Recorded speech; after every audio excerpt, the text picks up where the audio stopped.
सभी को नमस्कार। अम्मा भगवान शरणम। कल्की गुरुकुल में आप सभी का स्वागत है।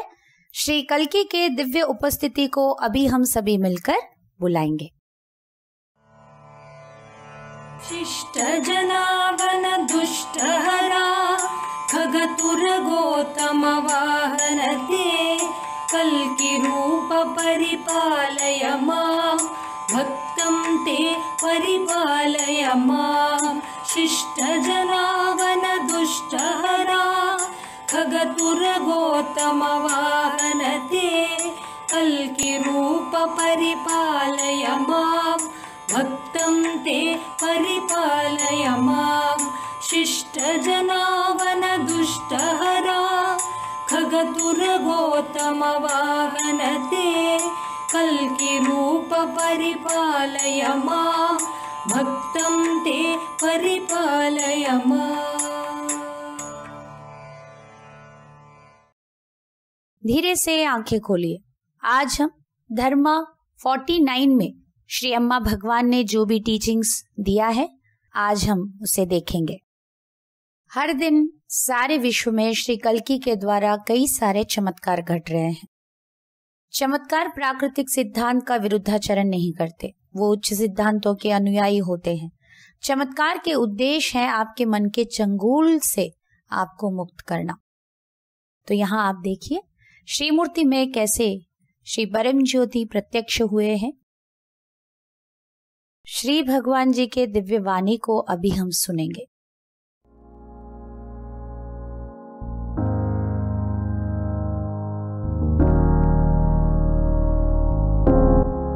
Science and spirituality are opposite sides of the same coin, but require different approaches. In fact, I always maintain that while science is studying the external world, spirituality has got tools to study the internal world, Otherwise, I don't see any major difference between the two. I believe that this is a time when a lot of divine grace will be available to man, and he should make the best use of it for his own transformation. Because there is like a window suddenly opening, a lot of grace will be flooding in. That's what it actually represents. So people all over the world, whether they are praying or meditating or doing any sadhana, they're all going to benefit, irrespective of which group they belong to. It's a strange window opening up for us. People who work on the relationships would be the ones who will benefit the most. If a relationship between one and one's parents, between oneself and one's spouse or children or friends, if these are put in order, if one would forgive the hurts, it's going to be very, very different. Because a relationship is the mirror where you can see yourself. And if relationship is gone, you are gone.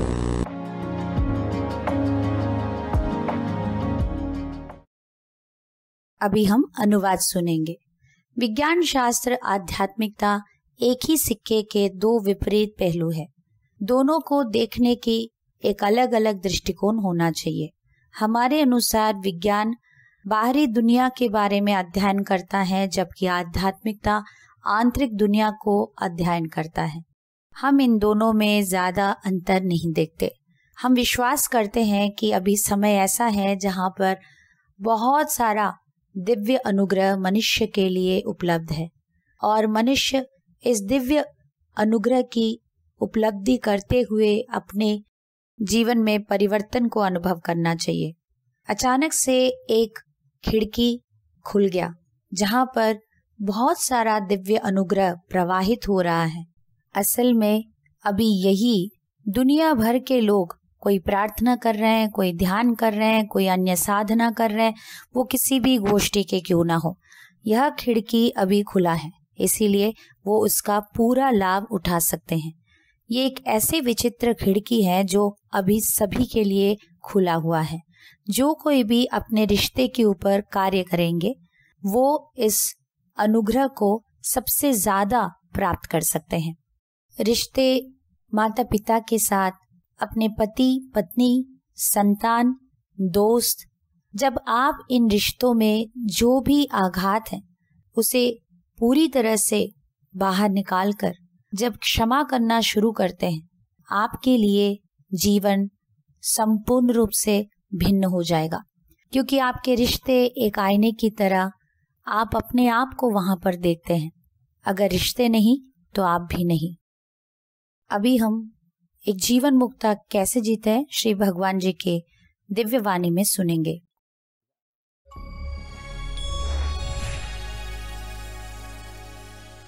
The awakened one has thoughts. The unawakened one has an illusory thinker also.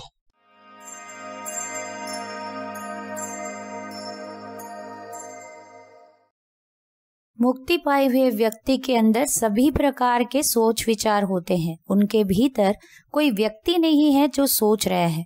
विचार आते हैं और चले जाते हैं, वो उनसे गुजर जाते हैं। मुक्ति ना पाने की अवस्था में व्यक्ति के अंदर मैं करके एक ब्रह्मात्मक व्यक्ति का अस्तित्व वो अपने विचारों के बहने से अनुभव करते हैं। बार बार वो अतीत में चला जाना, भविष्य के बारे में सोचना, उनके अंदर एक पुलर एक पुशर जो लगातार अपने विचारों के ट्रैफिक को कंट्रोल करते रहते हैं। जो भी अच्छे विचार उनके अनुसार, उन विचारों को वो हमेशा पकड़ के रखना चाहते हैं, और जो उनके अनुसार नकारात्मक विचार है उन्हें वो हटाना चाहते हैं, ढकेलना चाहते हैं। इस तरह उनके भीतर लगातार पुलिंग पुशिंग होता रहता है, जिसके वजह से उनके मन के अंदर एक दुविधा उत्पन्न होता है। उनको हमेशा यही लगता है कि उनके भीतर एक व्यक्ति बैठे हैं जो विचार कर रहे हैं, जिनके अंदर सभी प्रकार के सोच विचार आ रहे हैं। अभी हम टाइमलेस इनसाइट्स को देखेंगे। मैं की भाव जो सशक्त करता है वो आसक्ति है। हमारे भीतर की मैं की भाव जब भी अपने आप को किसी भी प्रकार के प्रयत्न से सशक्त करता है तो वहां हम एक आसक्ति, एक अटैचमेंट को अनुभव करते हैं। मान लीजिए आप अपने परिवार का परिचय दे रहे हैं, तो ये मेरे माता पिता है। मेरे माता पिता, वहां एक आसक्ति आप अनुभव करते हैं। आपके पति पत्नी, आपके जॉब, आपके बिजनेस, मैंने ये सब पढ़ाई किया है, मेरा ये सारा संपत्ति है, ये सब बोलते हुए हम हमारे भीतर की मैं की भाव को और सशक्त करते हैं। और जो मैं की भाव को सशक्त करता है वहां पर हम आसक्ति, अटैचमेंट को भी अनुभव करते हैं। श्री भगवान जी के टीचिंग को देखेंगे। जब आप आविष्कार करते हैं कि दूसरे जैसे हैं उसके लिए वो दायी नहीं है, तो आप प्रेम और शांति का आविष्कार करते हैं। हर एक व्यक्ति उनके जीवन के 10 प्रोग्राम्स के द्वारा नियंत्रित होते रहते हैं। यह प्रोग्राम्स आपके व्यवहार, मनोवृत्ति, प्रतिक्रियाओं को कंट्रोल करते हैं। उदाहरण के लिए एक महिला, वो हमेशा अपने पिताजी को घृणा करते थे, क्योंकि बचपन से जो भी वो करना नहीं चाहते थे, जो उनको पसंद नहीं है, हमेशा उनके पिताजी ने वो करने के लिए उनको मजबूर किया है। अगर उनको मिठाइयाँ पसंद नहीं है तो उनके पापा उनके मुंह में मिठाई खिलाते हैं, अब देखता हूँ तो कैसे नहीं खाएगी। कोई भी सब्जी उनको पसंद नहीं है तो वो ज्यादा उनके थाली में परोस कर बोलते हैं अभी तुमको खाना होगा। इस प्रकार के प्रकृति की वजह से वो हमेशा उनके पिताजी को घृणा करते थे। एक प्रक्रिया के दरमियान श्री भगवान ने उनके पिताजी के बाल्य अवस्था क्या था और कैसे उनके पिताजी ने अपने जिंदगी बिताया, इसको उन्होंने अनुभव किया। कैसे उनके पिताजी अन्य एक घर में अडॉप्ट होके गए थे और वहां से वापस उनके माता पिता के पास आना पड़ा, और उनके माँ उनको इतना पसंद नहीं करते थे और अन्य भाई बहनों को अच्छे से खाना देते थे जबकि इनको नहीं मिलता था। तो उनके भीतर वो प्यार प्राप्त नहीं किए, ना ही वो दे पाए। श्री भगवान जी ने उनको उनके दादी के स्थान पर भी ले गए। उनके दादी कैसे उनके जीवन में बचपन से ही उनके माँ को खो दिया और वो खुद कभी जीवन में प्रेम को अनुभव नहीं कर पाए, जिसके वजह से वो अपने बेटे को नहीं दे पाए और वो उनके बेटी को भी नहीं दे पाए। ये सब कुछ जब उन्होंने देखा, उनके पापा जैसे भी हैं उसके लिए वो खुद जिम्मेदार नहीं है। उन्होंने अपने पिताजी के प्रति प्यार को महसूस किया। उनके भीतर उनके पिताजी के प्रति मूल्यांकन पूरी तरह से चला गया। उनके साथ की रिश्ता पूरी तरह से शांति से भर गया। अगले टीचिंग को देखते हैं। आत्म साक्षात्कार भगवत साक्षात्कार के ओर ले जाता है। जब हम अपने सच्चाई को देखना शुरू करते हैं, वो आत्मज्ञान के ओर हमें ले जाता है। आत्मज्ञान तभी शुरू होगा जब हम हमारे मैं की भाव के वजह से कैसे कैसे खेल खेलते हैं, कैसे हम बाहर अलग हैं, भीतर अलग हैं, और इसके बारे में हम सचेत होने से आत्मज्ञान की शुरुआत होता है। आंतरिक सत्य पालन करना जब आपके साथ शक्तिशाली रूप से होने लगता है, आप भगवत साक्षात्कार भी प्राप्त करते हैं। यह बात को हम पूर्ण रूप से कई सारे सन्यासी महात्माओं के जीवन के इतिहास को देखेंगे। यह बात को आप स्पष्ट रूप से जान पाएंगे। सेंट फ्रांसिस ऑफ एसिसी, अरुणगिरी नाथर, योगी वेमना, ये सभी ऐसे एक साक्षात्कार प्राप्त किए हैं। अरुणगिरी नाथर पूर्ण रूप से काम की वासना से भरे हुए थे। वो कई सारे महिलाओं के पास जाते थे, पूरी तरह से उनके धन को वो खत्म कर चुके थे, जिसकी वजह से वो कोई भी महिला के पास जा नहीं पा रहे थे। उनका ये दुख देखकर उनके बहन ने उनसे कहा, तुम्हें केवल शरीर की आवश्यकता है तो लो, ये शरीर तुम ले लो। तब जाकर उन्होंने अपनी सच्चाई का सामना किया, कैसे उनके भीतर काम की भाव भरा हुआ था। उन्होंने अपने सत्य का आलिंगन किया। अपने आप को देखकर उनको इतना बुरा लग रहा था कि नहीं, मैंने ऐसे एक जीवन जिया है, मुझे जीने का कोई अधिकार नहीं है। जब वो मरने की प्रयत्न कर रहे थे तो तब वहां पर कार्तिकेय भगवान प्रत्यक्ष हुए, उनको दर्शन दिए।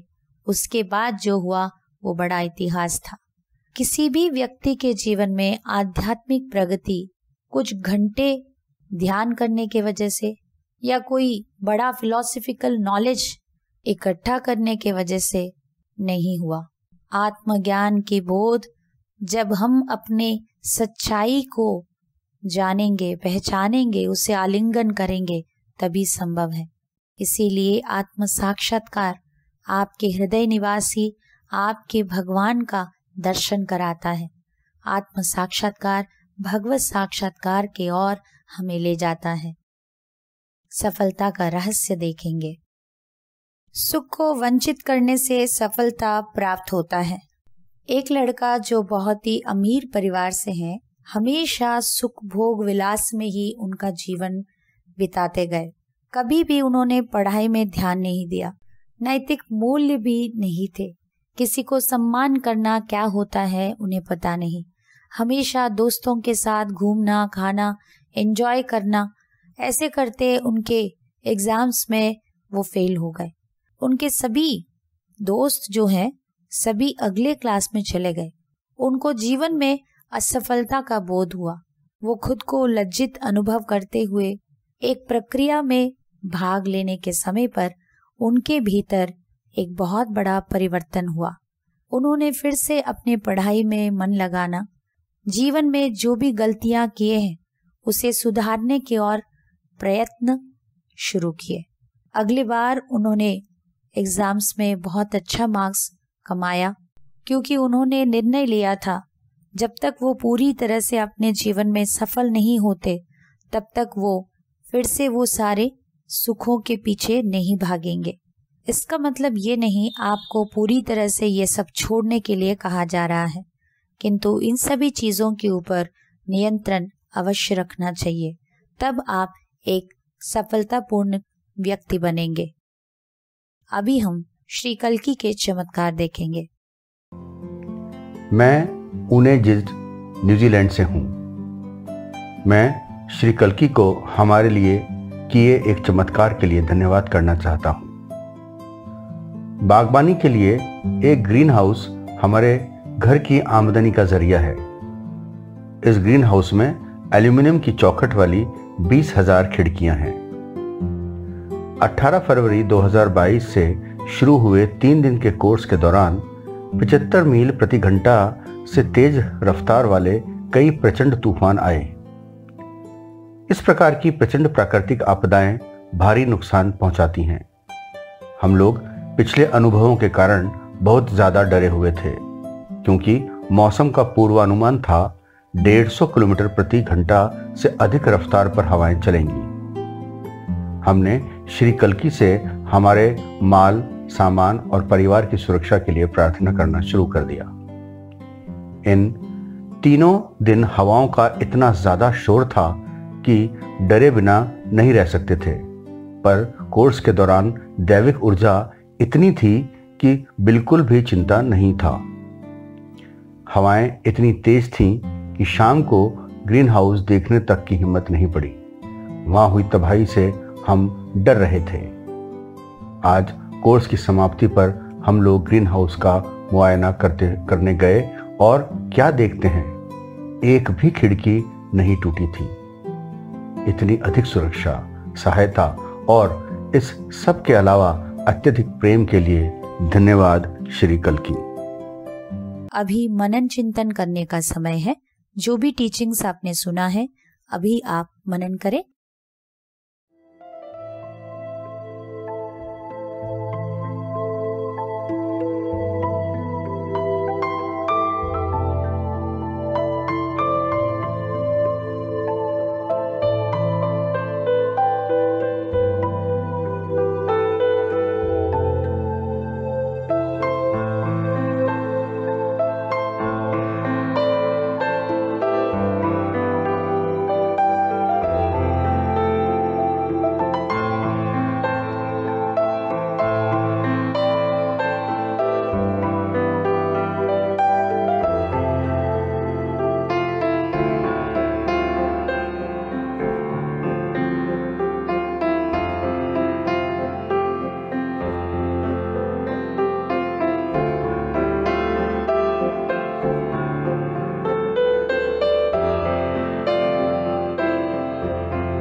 श्री कल्की, आज जो भी आपने टीचिंग सुना है, ये आपके व्यक्तिगत रियलाइजेशन करने के लिए मदद करेंगे। प्रार्थना कीजिए।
भक्ति संकीर्तन में भाग लेते हुए कल्की के चैतन्य आपके अंदर अनुभव होना है, श्री कल्की से कनेक्ट होना है करके प्रार्थना कीजिए।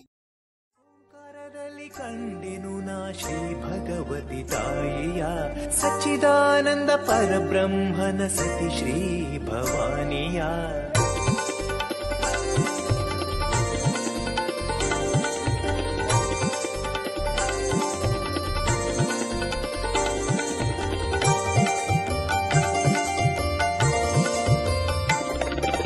ಓಂಕಾರದಲ್ಲಿ ಕಂಡೆನು ನಾ ಶ್ರೀ ಭಗವತಿ ತಾಯಿಯ ಸಚ್ಚಿದಾನಂದ ಪರಬ್ರಹ್ಮನ ಸತಿ ಶ್ರೀ ಭವಾನಿಯ ಓಂಕಾರದಲ್ಲಿ ಕಂಡೆನು ನಾ ಶ್ರೀ ಭಗವತಿ ತಾಯಿಯ ಸಚ್ಚಿದಾನಂದ सच्चिदानन्द परब्रह्मन सति श्री भवानिया अखिलाण्डेश्वरि श्री दुर्गी भवानिया अखिलाण्डेश्वरि श्री दुर्गी भवानिया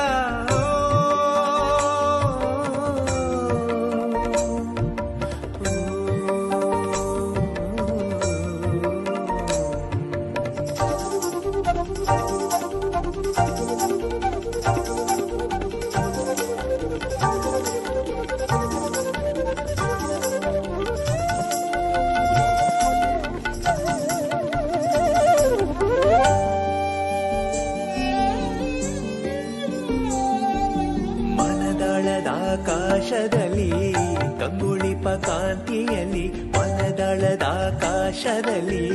ಕಂಗುಳಿಪ ಕಾಂತಿಯಲ್ಲಿ ಬಗೆ ಬಗೆಯ ರಂಗಿನ सभी को धन्यवाद।